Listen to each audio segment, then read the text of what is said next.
కావలసిన పూజా ద్రవ్యాలను కూడా ముందు ముడిలో ఉంచుకుంటాము. వెనుక ముడిలో మనకు కావలసిన ఆహార పదార్థాలు ఉంచుకుంటాము.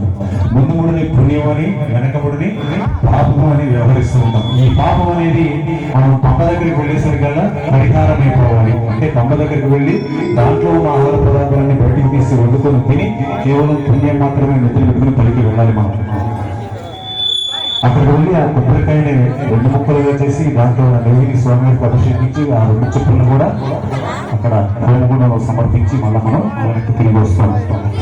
అట్లాగానే తమిళనాడులో పళనిమల అని చెప్పేసి సుబ్రహ్మణ్యేశ్వర స్వామి వారి దేవాలయం చాలా మంది తెలిసింది. అందరికీ ఎవరన్నా చిన్న కన్యస్వాములకు తెలియవచ్చు కానీ స్వామి పూలు చల్లుకుంటూ దయచేసి ప్లీజ్.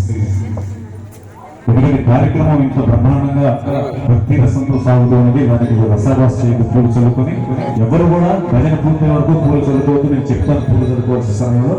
ఆ సమయంలో ఒక్కసారి మాత్రం చల్లుతారు. దయచేసి ఎవరు కూడా ఇప్పుడు చల్లుకోవద్దు.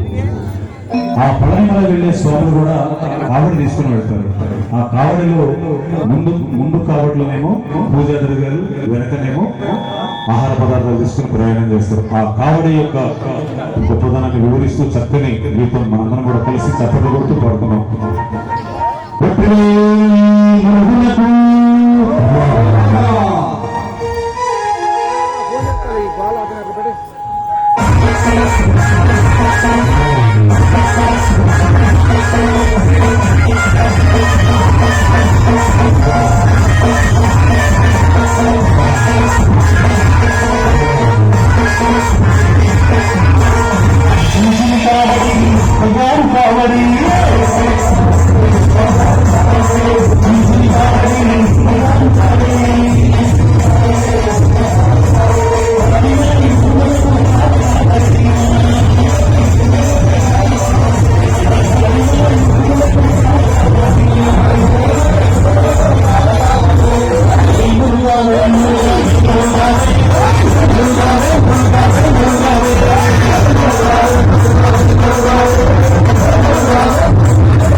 సుబ్రహ్మణ్య స్వామికి చేతులు పైకి దయచేసి అందరూ